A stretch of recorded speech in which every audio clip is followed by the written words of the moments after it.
মালয়েশিয়ার আজকের নিউজ। মালয়েশিয়ার সারওয়াকে বাংলাদেশি কর্মী যাচ্ছে। বিস্তারিত জানতে ভিডিওটির শেষ পর্যন্ত দেখুন। স্বপ্নের দেশ মালয়েশিয়ায় যেতে না পেরে প্রায় 17,000 বাংলাদেশি কর্মীর মাঝে হাহাকার অবস্থা বিরাজ করছে। রিক্রুটিং এজেন্সিগুলোর অফিসে কর্মীরা প্রতিনিয়ত ধর্ণা দিয়েও পাসপোর্ট ও টাকা ফেরত পাচ্ছে না। মালয়েশিয়া গমনেচ্ছ অপেক্ষমান ভিসাপ্রাপ্ত হাজার হাজার কর্মী এবং তাদের পরিবার পরিজনের চোখে মুখে ঘুম নেই। তারা চরম উৎকণ্ঠায় দিন কাটাচ্ছে। কারণ গত 1 জুন থেকে চিহ্নিত সিন্ডিকেট চক্রের অনৈতিক কর্মকাণ্ড, অতিরিক্ত অভিবাসন ব্যয় আদায় এবং নানা অনিয়মের দরুন দেশটি বাংলাদেশি কর্মী যাওয়া বন্ধ হয়ে যায়।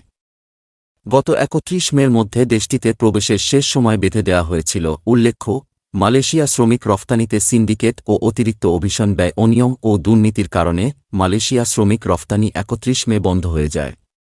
ই-ভিসাপ্রাপ্ত প্রায় 17,000 বাংলাদেশি কর্মী সকল প্রক্রিয়া সম্পন্ন করার পরেও দেশটি যেতে পারেনি।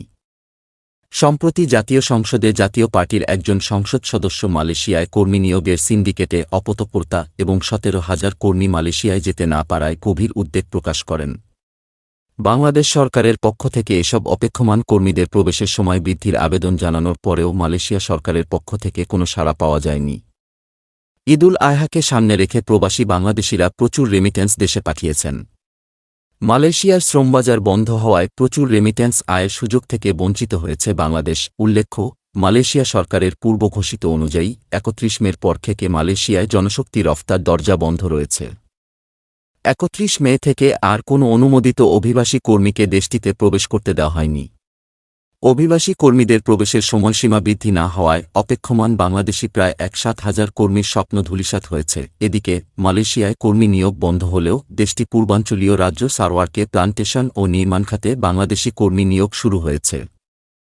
আজ সোমবার recruiting agency eastern business associate লিমিটেডের 4 জন বাংলাদেশি কর্মী জাহারাত অ্যাসোসিয়েটের মাধ্যমে মালয়েশিয়ার সারওয়ারকে সবচেয়ে বড় কোম্পানি ইমরাস কনস্ট্রাকশন কোম্পানিতে নিয়োগের জন্য স্থানীয় সময় 2:40 এয়ার এশিয়ার একটি ফ্লাইট যোগে কোচিন বিমানবন্দরে পৌঁছেছে। কোম্পানির সংশ্লিষ্ট কর্মকর্তারা এসব বাংলাদেশি কর্মীদের রিসিভ করে সরাসরি কোম্পানির কোয়ার্টারে নিয়ে যায়। রাতে সারওয়ার থেকে ইস্টার্ন বিজনেস অ্যাসোসিয়েটের চেয়ারম্যান ওয়ালি উল্লাহ জাহিদ এ বিষয়টি নিশ্চিত করেছেন। এক প্রশ্নের জবাবে ওয়ালি উল্লাহ জাহিদ বলেন, সারওয়ারকে বৃহৎ কোম্পানিতে কর্মরত অবস্থায় এসব বাংলাদেশি কর্মী দৈনিক 4 ঘণ্টা ওভারটাইম সহ প্রতি মাসে প্রায় 3,000 রিঙ্গিত বেতন পাবেন। আগামী 10 দিনের মধ্যে বাকি 3-5 জন কর্মী সারওয়ারকে পৌঁছবে বলেও তিনি আশাবাদ ব্যক্ত করেন। আগামী আগস্ট মাসে আরও 5-0 জন কর্মী সারওয়াকে যাবার সুযোগ পাবে।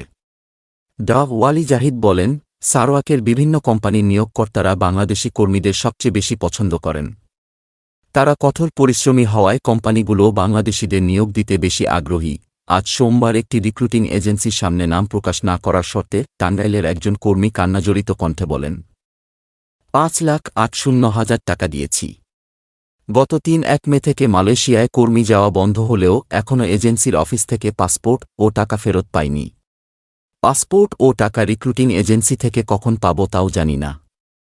শুধু অহেতুক আশ্বাস দেয়া হচ্ছে শিগগিরই মালয়েশিয়া কর্মী যাওয়া শুরু হবে, কিন্তু এ ব্যাপারে কোনো সত্যতা পাওয়া যায়নি।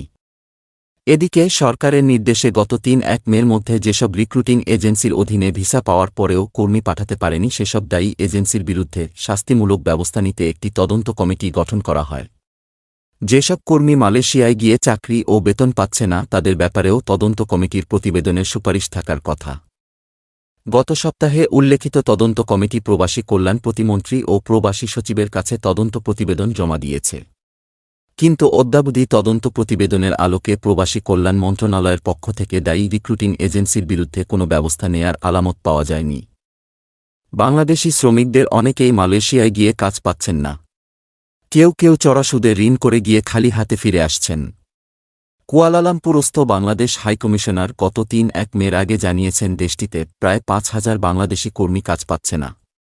তাদের কাজের ব্যবস্থা করে দেয়া হচ্ছে।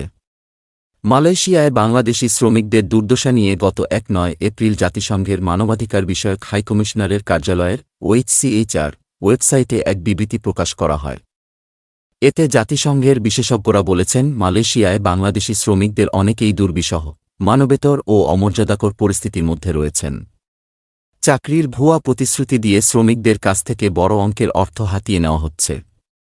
চক্রের সঙ্গে বাংলাদেশ ও মালয়েশিয়া সরকারের উচ্চপদস্থ কর্মকর্তারাও জড়িত। মালয়েশিয়ায় বাংলাদেশি শ্রমিকদের অনেকেই দুর্বিষহ, মানবেতর ও অমর্যাদাকর পরিস্থিতির মধ্যে রয়েছেন। চাকরির ভুয়া প্রতিশ্রুতি দিয়ে শ্রমিকদের কাছ থেকে বড় অঙ্কের অর্থ হাতিয়ে নেওয়া হচ্ছে। চক্রের সঙ্গে বাংলাদেশ ও মালয়েশিয়া সরকারের উচ্চপদস্থ কর্মকর্তারাও জড়িত। এটা কোনোভাবেই মেনে নেওয়া যায় না। এবার ঈদুল আজহাকে কেন্দ্র করে চলতি মাসের শুরু থেকেই বিপুল পরিমাণ অর্থ পাঠিয়েছেন প্রবাসীরা। ফলে দেশের রেমিট্যান্স প্রবাহ বেড়েছে। চলতি জুন মাসের প্রথম 2-1 দিনে প্রবাসীরা 1,04,3,70,000 ডলার দেশে পাঠিয়েছেন। বাংলাদেশ ব্যাংকের হালনাগাদ প্রতিবেদন থেকে এই তথ্য জানা গেছে। সৌদির শ্রমবাজার বন্ধ থাকলে রেমিট্যান্স খাতে বড় ধরনের ধাক্কা আসতে পারে। রেমিট্যান্স আয়ের ভাটার টান শুরু হলে জাতীয় অর্থনীতিতে বিরূপ প্রতিক্রিয়া দেখা দিতে পারে। একাধিক জনশক্তি রফতানিকারক এ অভিমত ব্যক্ত করেছেন। মূলত বাংলাদেশি শ্রমিকদের মালয়েশিয়া পাঠানোতে সিন্ডিকেট তৈরি হয়েছে। 2022 সাল থেকে সিন্ডিকেট চক্রের মাধ্যমে এ যাবত প্রায় 4.5 লাখ কর্মী দেশটিতে গিয়েছে। বায়রার একজন নেতা আজ সোমবার ইনকিলাবের সাথে আলাপকালে মালয়েশিয়ার শ্রমবাজার বন্ধ হওয়ায় গভীর উদ্বেগ প্রকাশ করে বলেন, সিন্ডিকেট চক্রের অনিয়ম, দুর্নীতি এবং অতিরিক্ত অভিবাসন ব্যয়ের কারণে জনশক্তি রফতানি বন্ধ হয়েছে।